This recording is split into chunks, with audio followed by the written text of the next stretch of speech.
Aujourd'hui, on va faire un épisode spécial délégation. Oui, on va parler d'un gros sujet en management. Alors, c'est pas un gros mot, mais je me doute que si tu regardes, si tu as cliqué sur cette vidéo, c'est que c'est un sujet qui est important pour toi. Et peut-être que tu as du mal à déléguer. Et on va voir pourquoi tu as autant de mal à déléguer, pourquoi tu as du mal à aller jusqu'au bout et que tu n'arrives pas à transmettre des missions à des personnes de ton équipe. On va aller creuser un petit peu dans le détail et voir ce qui se cache derrière. Peut-être que certains soirs, tu rentres complètement épuisé chez toi, tu as été de partout, été au four et au moulin, tu t'es retrouvé aussi à gérer des tâches très opérationnelles qui normalement ne font pas du tout partie de ton quotidien de manager. Peut-être même que tu t'es retrouvé à faire un peu du micromanagement et à t'énerver contre quelqu'un parce que cette personne n'a pas fait exactement ce que tu voulais. Et le pire, c'est que tu vas rentrer le soir complètement épuisé, mais en plus en rejetant la faute sur ton équipe, en disant mais c'est pas possible, je peux pas compter sur eux, je peux compter que sur moi, il y a personne qui est autonome, tout repose sur mes épaules. Si jamais tu te dis ça, alors déjà tu as un gros problème dans ton management, c'est pas un problème lié à ta gestion des tâches, c'est un problème qui est lié à ton rapport à la délégation. Et c'est exactement ce qu'on va creuser aujourd'hui, puisque en fait, je vais te détailler les 5 croyances, les 5 freins qui se passent dans ton cerveau de manager, qui t'empêchent d'aller jusqu'au bout et qui t'empêchent en fait de déléguer tout simplement certaines tâches, certaines missions, parce que oui, il y a certaines tâches, ce n'est plus à toi de les faire. On va voir ça dans le détail de suite. La première croyance qu'on a la plupart du temps, c'est de se dire que si on délègue, on va perdre du contrôle sur ce qui se passe dans notre service. Ça, je peux te dire que c'est ce qui m'a bloqué pendant des années parce que je suis une contrôle freak, alors qui s'est soignée depuis, mais j'aimais bien avoir le contrôle sur tout ce qui se passait. Moi, je voulais être au courant de tout ce qui se passait dans le quotidien de mes collaborateurs, être au cœur aussi des décisions, je voulais valider plein d'éléments, plein de détails, parce que j'avais trop peur en fait que ça se passe pas comme j'avais prévu, que ça se passe pas comme si moi je l'avais fait. Et en fait, j'arrêtais pas de me dire que si je lâchais la main, si je donnais certains dossiers, que ça allait mal tourner, que ça allait pas se passer comme je voulais. Et j'avais en fait une quête de perfection, j'avais une quête de contrôle qui était limite maladive. Et je sais qu'on est beaucoup de femmes à être dans ce cas-là. Pourquoi ? Parce qu'en fait, le problème qui se cache derrière la plupart du temps, c'est un manque de confiance en soi, un manque de confiance en ses compétences de manager. Et c'est un vrai travail de lâcher prise qu'il faut apprendre à faire quand on délègue. La plupart du temps, on est nommé manager en France parce qu'on a été le meilleur de son équipe. Meilleur commercial, meilleur en marketing, meilleur financier, etc. Et on se retrouve à gérer ses anciens collègues. Et quand on se retrouve dans cette situation, on a été reconnu pour notre expertise et on a du mal à trouver notre posture, à trouver notre place en tant que manager. Et la solution de facilité, c'est de continuer nos tâches opérationnelles, de continuer à gérer nos dossiers pour lesquels on était reconnu avant et de ne pas aller dans notre zone d'inconfort, c'est-à-dire cette posture de manager, ce rôle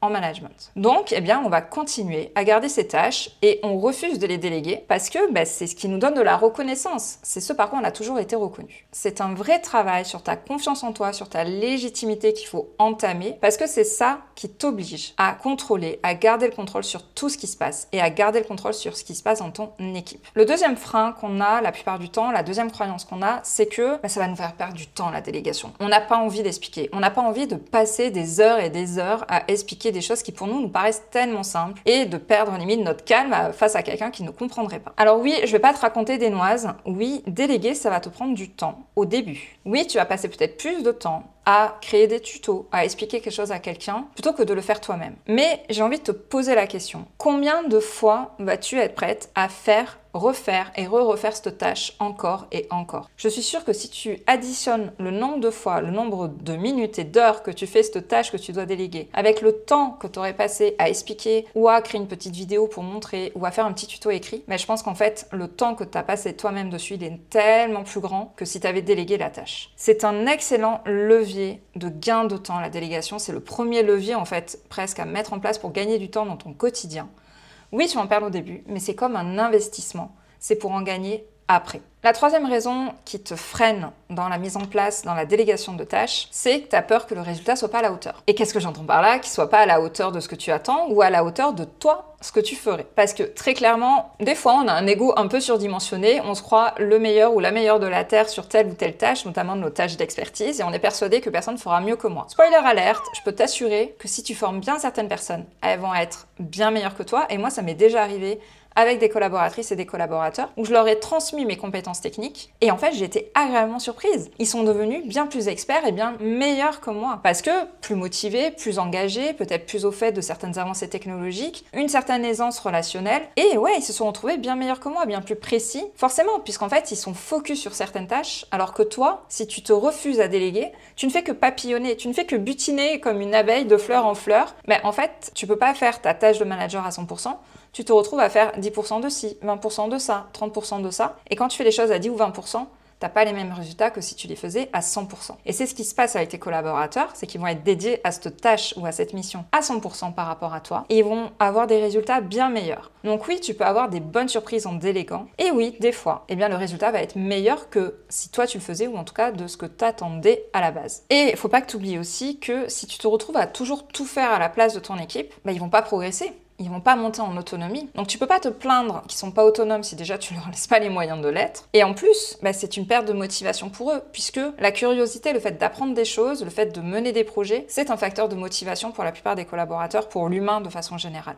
Donc là, en fait, tu les empêches d'avoir un levier de motivation pour eux-mêmes. Donc si tu dois garder un mantra de cette vidéo, c'est celui-là. C'est accepter que 80% fait par quelqu'un d'autre. Ok, ça sera peut-être pas parfait. C'est toujours mieux que quelque chose qui est fait 100% par toi. Parce que en te déléguant ce temps-là, même si c'est imparfait, même si c'est pas à la hauteur de ce que tu attends, eh bien ça te laisse du temps pour toi, pour te consacrer à tes tâches stratégiques de manager, ce pourquoi tu es attendu de la part de ta direction. Donc garde bien ça en tête, même si c'est imparfait, même si c'est réalisé qu'à 80%, c'est toujours mieux que si c'était toi qui le faisais à 100%. La quatrième croyance qui se cache derrière le fait que tu galères à déléguer, c'est que tu crois que demander de l'aide, en déléguant du coup, c'est être illégitime. Je m'explique. En fait, tu as un syndrome de l'imposteur, très certainement présent dans ce rôle de manager, qui te dit que si tu délègues trop, eh bien, on va croire que tu sais pas faire. Ou alors que si tu délègues trop, mais en fait, tu vas te retrouver inutile et tu sers à rien. Donc, pourquoi te garder à ce poste de manager? Ça, je pense qu'on est plusieurs à l'avoir en tête. Moi aussi, je suis passée par là. On se dit que si on délègue trop, ouais, notre entreprise, elle va dire, écoute, ciao, ciao, Charlotte, hein, on n'a plus besoin de toi, merci, merci, t'as transmis toute ton expertise. Non, ça se passe jamais comme ça.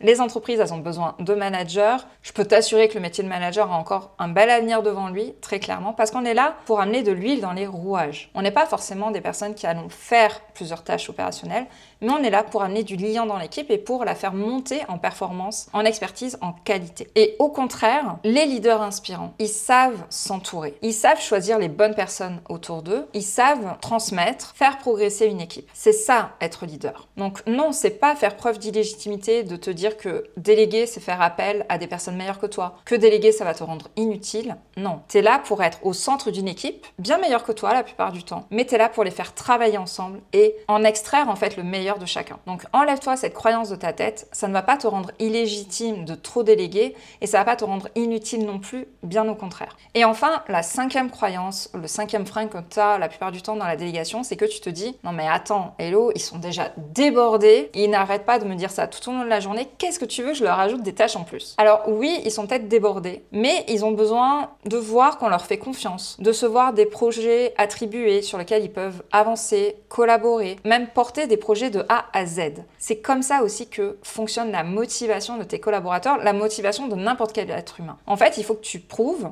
il faut que tu montres que tu leur fais confiance. Il faut que tu prouves que tu es OK pour les mettre sur certains sujets et que ils vont s'éclater dessus, ils vont avoir des responsabilités, ils vont pouvoir les porter jusqu'au bout. Et peut-être qu'ils te disent ça de façade, ouais, on est débordé, on s'en sort pas. Mais est-ce que tu leur as vraiment posé la question si ils n'étaient pas prêts à prendre certains sujets en main? Pose-leur la question. Qu'est-ce qui les intéresse? Qu'est-ce qui les motiverait? Est-ce qu'ils seraient OK de prendre ça en charge? Franchement, pose-leur la question parce qu'ils peuvent être débordés sur des tâches dont ils s'intéressent peu ou qui ne les motivent pas, qui leur donnent pas envie. Mais peut-être qu'il y a d'autres projets que toi tu gardes parce que tu n'as pas envie de les submerger de travail, sur lesquels ils auront un intérêt réel de prendre du temps dessus, d'avancer, et ça peut peut-être les remotiver sur le reste de leur travail. En fait, l'ensemble de ces croyances, de ces freins que tu as au niveau de la délégation, ça te laisse dans une spirale infernale où tu finis épuisé et indispensable. Moi, je me suis retrouvée à être un vrai goulot d'étranglement pour mon service, mais du coup aussi pour mon entreprise, parce que je refusais de déléguer. Et si je fais cette vidéo, c'est pour que tu ne retombes pas dans la même erreur que moi j'ai fait. Vraiment, la délégation, c'est un levier incroyable de motivation pour ton équipe et de temps pour toi. Ça va t'aider à retrouver de l'énergie pour toi, ça va t'aider à retrouver de la créativité, ça va t'aider à retrouver du temps et de la sérénité. Donc ne laisse surtout pas ce levier de la délégation de côté, ne t'enferme pas dans ton opérationnel, essaye de prendre ce pas de recul, d'aller au-delà des croyances là qu'on a vues dans cette vidéo pour commencer à déléguer petit à petit différentes missions, différents projets, différentes tâches aux personnes de ton équipe, aux personnes qui t'entourent. Si tu veux aller plus loin, si ce sujet t'a plu, si ce sujet t'a parlé, je t'invite à aller voir la vidéo que j'ai mise en ligne où je dévoile les 5 erreurs qui tuent ta crédibilité de manager. Là, on en a vu certaines ici par rapport à la délégation, mais il y en a bien d'autres qui posent problème pour ta légitimité en tant que manager. Tu trouveras le lien directement dans la description. Tu verras, c'est une vidéo assez courte, mais je te donne plein d'astuces concrètes, là encore, pour reprendre confiance en ton rôle de manager, en ta légitimité à ce poste-là. Merci pour ton écoute et je te dis du coup à la semaine prochaine pour une nouvelle vidéo, un nouvel épisode de podcast.